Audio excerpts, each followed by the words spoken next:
para to be able to take video and photos para maisama nila sa reporting nila. They want to learn how to do editing. I teach a class at Ateneo, and a lot of my students are photographers na gustong matutong kumuha ng video using their cameras. So kaya para sa akin, kailangan lang may mga magbabago. People will marami ring pahayagan na may mga website na rin. Yes. So, kumbaga, ang New York Times, magandang example yan kasi meron na silang iPad app na pwede mo nang basahin yung buong New York Times sa iPad, at may mga videos na siya, may photos na siya, at may mga interactive multimedia presentations na siya. So para sa akin, challenge yan para sa dyaryo to redefine themselves. That's right. Marami ng mga bagong platform. Pero at the end of the day, bilang journalist, bilang reporter, we all do the same thing. We tell stories. So kailangan mga journalists, we just learn how to be able to tell stories using the different mediums. Let's give it back to Gio. Thank you. May katanungan naman tayo mula kay Tanya sa Twitter. It is true that media are focusing on negative issues. They sensationalize it because that is where they earn money. Is this true? Ito po, siguro. Sino gustong sumagot? KBP. KBP. Well, ang nangyayari kasi, there are many events that are sensational by themselves, which you need not sensationalize. That is what media carries. Media carry most of the time.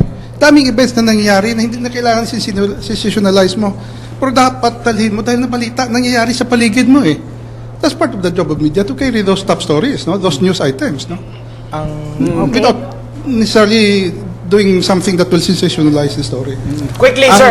Ang nagiging problema kasi sa sensationalism, ang objective ng media ay hindi para magbigay ng tamang impormasyon, kundi para magbenta ng dyaryo. Mas maraming patay, mas maraming duguan, mas bebenta yung dyaryo o kung anumang medium yung ginagamit natin. Kaya, totoo, problema yon. Kaya nga, kailangan talaga yung pamantayan sa etika para mas objektibong mapag-aralan. May pag-aaral na ginagawa ngayon yung isa kong estudyante para tingnan yung paraan ng pag-cover ng Japanese media dun sa tsunami na nangyari noong March 2011 at kinukumpara niya to dun sa coverage ng dyaryo naman dun sa nangyaring baha sa Iligan, yung Sendong, noong December 2011 din.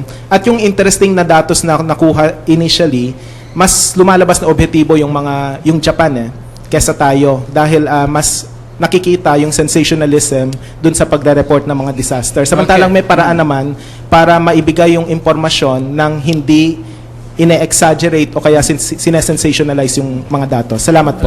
Kadi, sa dami ng issues dito, Oo. sa media mismo, sa structure, sa ethics. Parang maraming It can go oras on and na on. pwede nating gugulin sa topic na ito, no? Pero nagpapasalamat tayo sa ating mga studio guests at sa ating mga manonood at for joining us dito sa forum na ito. Hinga natin ang kanilang parting shot. Siguro magsimula tayo dito sa kanan.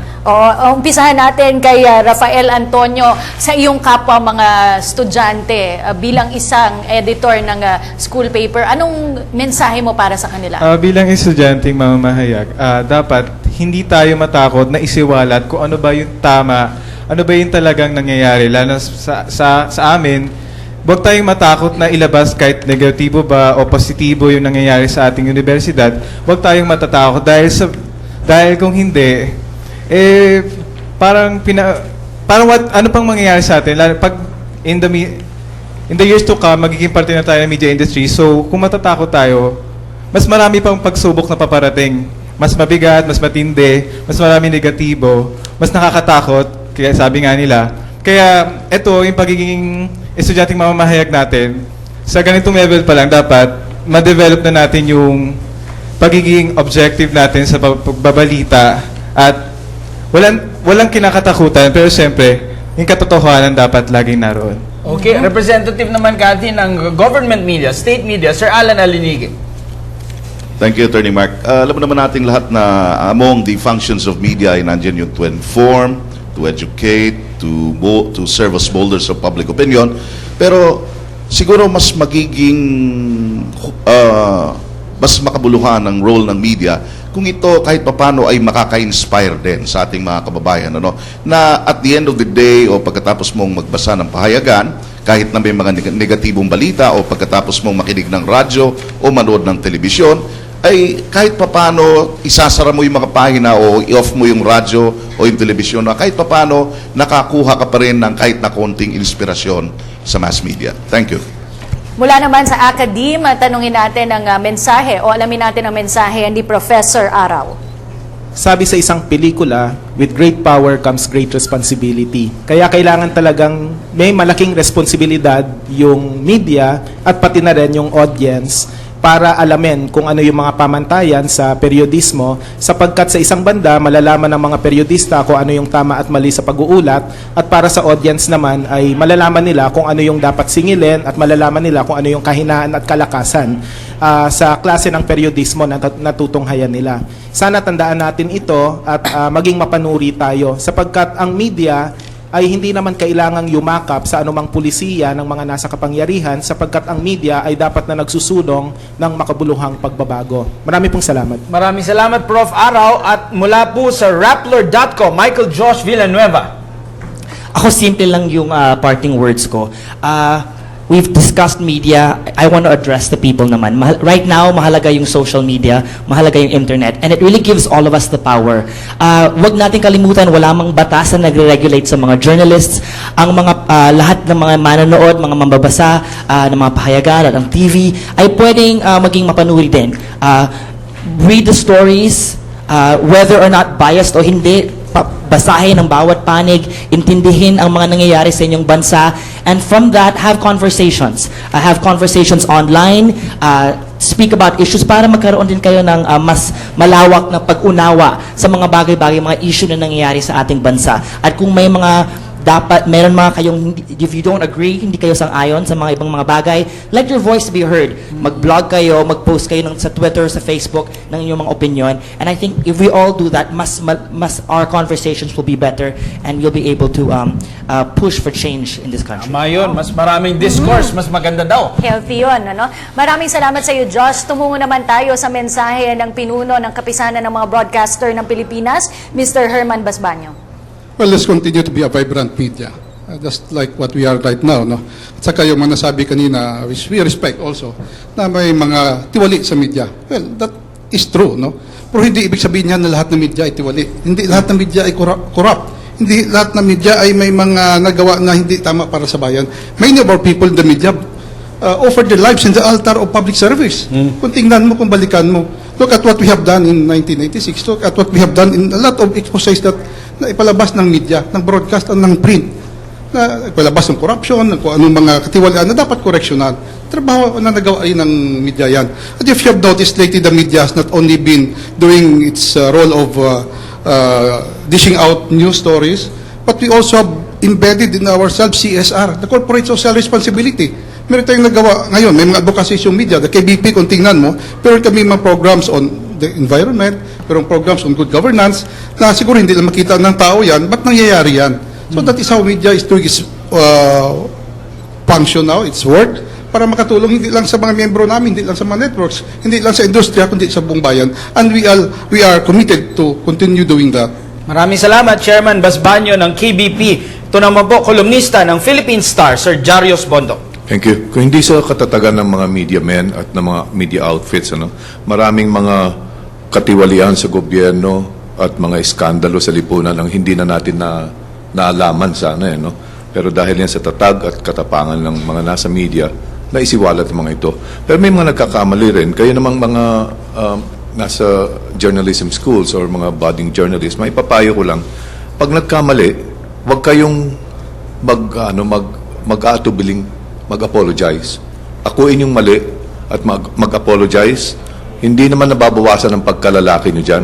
Nadadagdagan pa nga yung pagkatao nyo. Thank you. Maraming salamat po, Mr. Jarius Bondok. Tumungo naman tayo mula sa TV5, Mr. Jerry Lirio. Walang kapalit o walang substitute ang isang informed na citizenry. Ang pamahayag katulad ng isang napaka-noble na profession, ito ay nagbibigay ng impormasyon between the government and the governed. Walang kapalit, walang substitute. Again, ang malayang pamahayag, meron tayong responsibilidad, hindi tayo nahalal, walang board exam para sa journalist. Pero at the end of the day, ang lahat ay nasa pagbabalita natin. Dapat gawin natin yung dapat natin gawin. At panghuli po, hingan ko po siya ng kasagutan dun sa last question, yung nabanggit niya pong role ng media sa mga probinsya. Marami po sa ating mga journalists doon ay risking their lives to do their job. Ano po kayong pwede natin gawin to mainstream yung mga news sa probinsyang magaganda at hindi lamang yung puro akyat bahay gang, yung mga motorsiklo na nabidisgrasya dito sa Manila laman ng 1/3 ng ating balita. How can we improve? And your parting shot, Sir Conrad. Iba na siguro kung sasagutin mo yan, buti na ako isang oras. Okay lang po, sir. No, I'll just end on this note na sa dami ng problema natin sa media, pero meron din maraming magaganda nangyayari. Foremost dyan, I think, yung paglabas ng vlogs tsaka internet news, malaking bagay yan eh. Kasi ang feeling ko, yung dyaryo hindi mamamatay. Pero I think ang mamamatay, yung printed newspaper. Noon ko pa yung sinasabi sa Inquirer eh. Mamamatay tayo, yung print natin, mamamatayan one day. Ang papalit niyan, yung online newspaper natin, yung online Inquirer. Pati libro, I think yung printed book over the next 10 years, 20 years, mamamatay din yan. Mabubuhay things like this, itong Kindle. That's where 3 years na akong babasa ng Kindle. But these are very good developments kasi ang ginawa actually ng blogs tsaka ng online is that ginawa interactive yung news. Dati-rati mo, lahat ng dyaryo talaga may online na ngayon. Doon ako nagbabasa ng dyaryo, I don't read the printed page anymore. But it's made news interactive. Dati-rati kung may correction ka sa news, sasabihin mo doon sa dyaryo, kung kukorek man niya, assuming na i-correct yan ng dyaryo, 24 hours later, lalabas pa yan sa inside pages. Ngayon, may makita kang mali doon sa reporting, pwede mo itawag, pwede mong i-text, pwede mong i-email, lagi na tayo nagreklamo, yung media bias, yung media abusado, we are not powerless to do something about it. We can always respond to it and correct things. So, dun lang ang Maraming salamat po sa ating mga panauhin. Maraming salamat sa ating mga studio guests. Maraming salamat din po sa ating mga manonood. Lalo na po yung nagpadala ng kanilang mga Twitter and Facebook messages. At dito po nagtatapos ang 1 oras at kalahating diskusyon at sana po nabigyan namin kayo ng konting kaalaman kung ano po ang role ng media para po mapalago ang ating mga buhay at para gumanda po ang ating demokrasya. Mark, ang media nga ay nagsisilbing kampyon ng interes ng publiko, mata ng taong bayan. Kaya mahalaga po na mapanatili rin ang responsibilidad sa napakalaking gawain at role ng media. Ako po si Cathy Sagrabian. Alam nyo, Mark at Kat, napakaraming sakripisyo na ginawa na ng media para sa taong bayan. Kasama na natin kahit yung mga nanggaling sa gobyerno. Kaya naman masasabi natin na ang lahat ng bagay ay para sa serbisyo publiko at para sa mamamayan. Ako po si Gio Tingson. Ang gobyerno man, ang media man, at ang bawat Pilipino ay merong kanya-kanyang papel para po mapalago ang ating bansa. Malinaw po ang ating mensahe dito sa show na ito.